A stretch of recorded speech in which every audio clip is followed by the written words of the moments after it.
Voici un hors-série qui, vous allez le constater, ne manque pas d'air.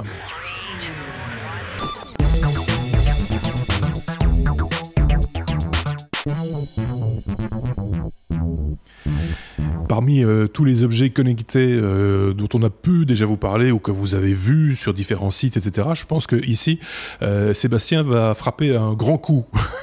Parce que ça, je ne m'y attendais personnellement pas du tout. On va vous parler d'un objet connecté un petit peu particulier, comme j'ai l'habitude de le dire dans chaque hors-série. Il y a toujours le mot particulier qui vient à un moment ou à un autre, vous l'avez sans doute remarqué. Pour commenter ça, on a Xavier avec nous. Salut Xavier. Salut. Et puis Sébastien, qui nous teste des projets Kickstarter, hein, encore une fois ici, avec ce projet qui s'appelle Wind, W-Y-N-D. De quoi s'agit-il ? Voilà.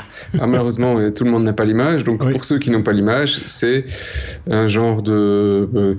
ça ressemble à quoi, ça ? Une grosse canette ? Ça ressemble à une grosse lampe de poche. Mais une grosse lampe de poche. Il n'y a pas d'ampoule. Ça pourrait, au niveau du son, ça pourrait ressembler à un moulin à poivre électrique. Mais ça ne fait pas de poivre. Voilà. Mais c'est un ventilateur. Et c'est un ventilateur, voilà. C'est un petit ventilateur personnel que j'ai... Kickstarter de nouveau, il y a un certain temps. Et j'ai eu l'énorme chance de le recevoir début du mois de juin. C'est très bien, juste avant l'été. Tu vois, juste avant l'été, parce qu'effectivement... Il a reçu un camion. Il y a un camion qui est arrivé devant chez lui. De Kickstarter, oui. Et en fait, le principe de ce petit ventilateur, c'est quelque chose. Déjà, c'est un ventilateur personnel, tu vois. Oui. C'est pas le gros ventilateur qui fait un énorme bruit que tu ne sais plus, tu n'entends plus rien et qui te souffle une tempête en plein visage et que tu dois retenir tout ce qui se passe. Non, ici, le ventilateur, il est sur pied. Hein, donc, et tu le mets sur le bureau et il souffle dans ton visage et tu vois, tu as le mètre cube autour de toi qui est aéré par le truc. Donc c'est un ventilateur très personnel. La grosse particularité de ce ventilateur, parce que ça pourrait être un pièce ventilateur sur pied, ça coûte 2 € chez les Chinois, c'est si tu ouvres la bestiole, c'est qu'à l'intérieur de la bestiole, tu retrouves un filtre pour toutes les particules qui dépassent 0,3 microns. Ça ressemble au filtre à particules qu'on peut avoir dans l'air cool des voitures ou dans les aspirateurs et des trucs comme ça. Et donc le filtre en question supprime de l'air tout ce qui est pollen, parce que là tu es à 10 microns. Tout ce qui est spores, moisissures, une partie des bactéries et une partie de virus, une très petite partie là par contre. Sur leur site, tu peux aller voir à quoi ça correspond chaque fois, à cette taille ça filtre. Donc les émissions auto par exemple, tout ce qui est gaz d'échappement, c'est au-dessus de 0,3, donc c'est filtré par la bestiole. Le principe du coup, c'est qu'effectivement l'air qui est pollué, tu sais rien y faire parce que voilà, ta maison autour de toi, le truc est pollué.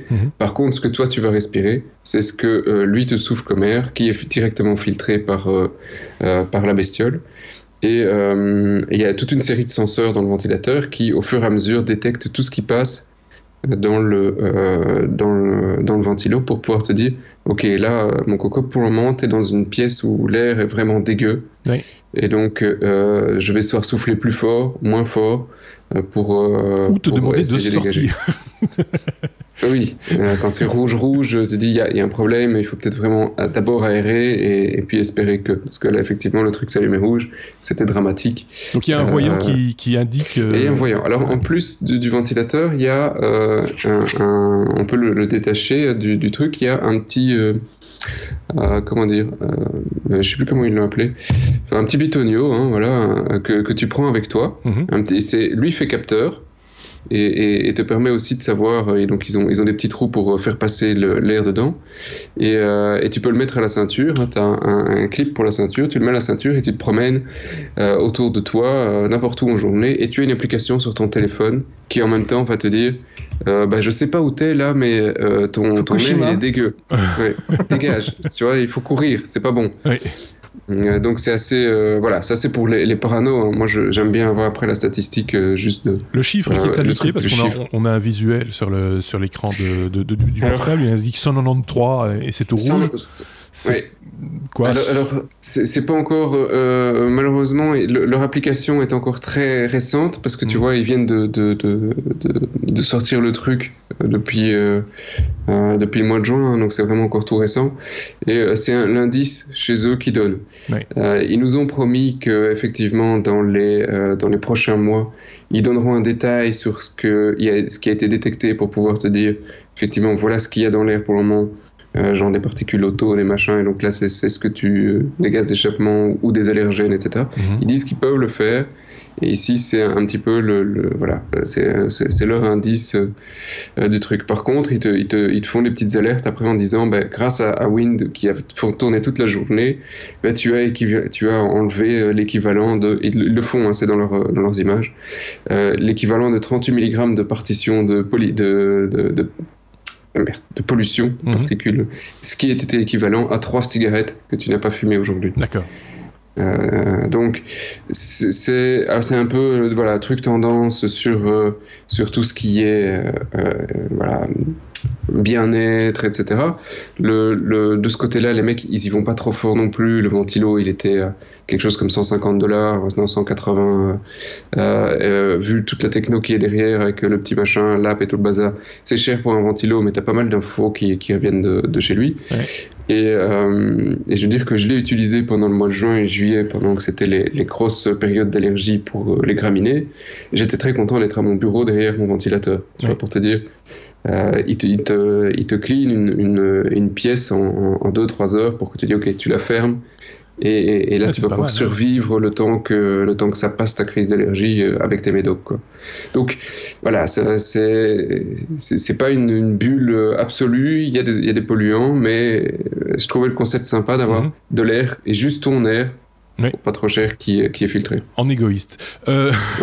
Quelque part. Oui, mais voilà. Mais voilà, mais c'est pas plus mal, effectivement, quand tu es, quand tu es allergique, au bureau et que tu es allergique au pollen, etc. Si ça peut t'empêcher de développer les allergies trop tôt, ou voilà, c'est plutôt pas mal. Parce que est-ce que c'est plus pour filtrer l'air que pour te refroidir, finalement? C'est pas Oui, mais l'air qu'il envoie, comme tu as une certaine vitesse, au final, voilà, t'as une impression d'air plus frais, mais effectivement, c'est pas un airco. Hein, ce qui serait ballot, par exemple, c'est tu n'as pas le nez qui coule parce que tu n'as pas d'allergie, par contre, tu as le nez qui coule parce que tu as chopé un rhume. C'est de l'air frais, mais pas à ce point-là, quoi. Voilà, ok.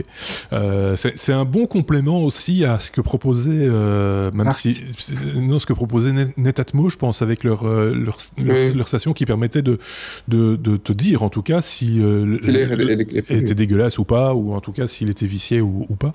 Ça peut être en complément actif, entre guillemets, d'une solution qui viserait à avoir un air pur à la maison ou au bureau, quoi, finalement. Oui, alors tu peux, si tu veux pas juste l'avoir sur ton desk, tu peux le poser, hein, il tient droit, et ils le font, voilà, et tu le laisses tourner tout le temps dans ton salon, où ils ont des photos où ils accrochent ça dans la poussette avec le bébé, donc c'est un peu tout le pourquoi, c'est à toi de voir où est-ce que tu vas l'utiliser. Ouais. Alors nous, quand tu le fais tourner, on entend un sale bruit un peu dérangeant, parce que c'est les micros, c'est tout ça, c'est la transmission, mais quand on l'a chez soi, c'est moins embêtant que ce qu'on peut entendre ici, hein. Non, c'est un ventilateur comme le bruit d'un ventilateur de laptop, quoi. Oui, c'est ça, voilà. C'est pas extrême, c'est un petit souffle. Ouais. Alors après, évidemment, vous avez vu, il y a des filtres. Les filtres, oui, il faut les changer. Voilà, il faut les changer. Donc, comme c'est des trucs qui viennent des States, si vous achetez ce genre de trucs, je vous conseille d'acheter directement les filtres avec, suivant que l'air soit pollué ou moins pollué, parce que lui, il va calculer l'utilisation du filtre. Voilà, tous les 3 mois à 12 mois, vous allez changer le filtre. Mais le filtre, c'est quelques euros. Hein. Ils font pas un commerce incroyable sur le prix des filtres. Ce qui aurait été malin, c'est d'utiliser les mêmes filtres qui sont justement utilisés pour les habitacles de voiture. Hein. Il me semble qu'il y a un format pas standard, mais quasiment universel, ou en tout cas de filtres que l'on trouve assez facilement. Mais ça, il faudrait voir avec un garagiste. Oui, éventuellement. Là, je ne vois pas. Mais le filtre est assez, je peux te le sortir, voilà, il est fait en Californie, ils en sont fiers, mais le filtre est assez standard à mon avis, en taille. Il faudrait se renseigner là-dessus. Si ça se trouve, c'est peut-être justement standard, effectivement. Xavier, je ne sais pas si tu avais une question. Non, c'est intéressant. Pour les gens comme moi qui ont le rhume des foins, c'est quelque chose qui pourrait être attesté éventuellement. Ça te dérange pas les voisins si vous êtes plusieurs dans le bureau ou à la maison, ça dérange pas personne. À mon avis, je fais plus de bruit en éternuant que l'appareil. C'est ça. À désagrément comparé, je pense que voilà, celui-là est peut-être le moindre. Donc voilà, et on a parlé du prix, oui, on a quand même. Oui. Alors, je sais pas le prix actuel maintenant. À mon avis, ça doit être Order Now. Il est toujours sur Kickstarter. Hein. Oui.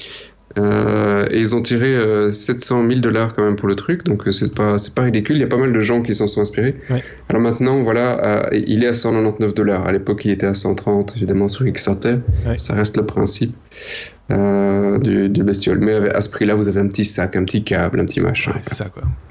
Ok, ben voilà, on a fait le tour de cette question. Wynd, c'est W-Y-N-D, je le répète. On mettra les liens, etc., évidemment, dans l'article qui va avec cette vidéo et avec ce podcast audio. Là où vous pouvez vous abonner, d'ailleurs, à notre podcast audio. Là où vous pouvez vous abonner à notre chaîne YouTube, également, sur YouTube. Si vous avez des commentaires à formuler, des réflexions à faire, n'hésitez pas à le faire en commentaire. On en tiendra compte, on essaiera d'en reparler éventuellement si ça se justifie. Et Sébastien se fera un plaisir de répondre à vos questions s'il y en a. Merci à Xavier pour sa petite participation sur le coup. Maintenant, on sait qu'il est allergique aussi. Et à Sébastien, qui a testé donc tout l'été, hein, pour le coup. Là, tout l'été. Et t'as pas eu la goutte au nez, rien du tout. Je veux dire, ça a été. Ah non, chez moi, j'étais très très content de l'avoir. Voilà, il est sur mon bureau depuis le mois de juin. C'est son nouvel ami, donc. Merci à tous les deux. Merci à vous de nous avoir suivis. À très bientôt. Au revoir.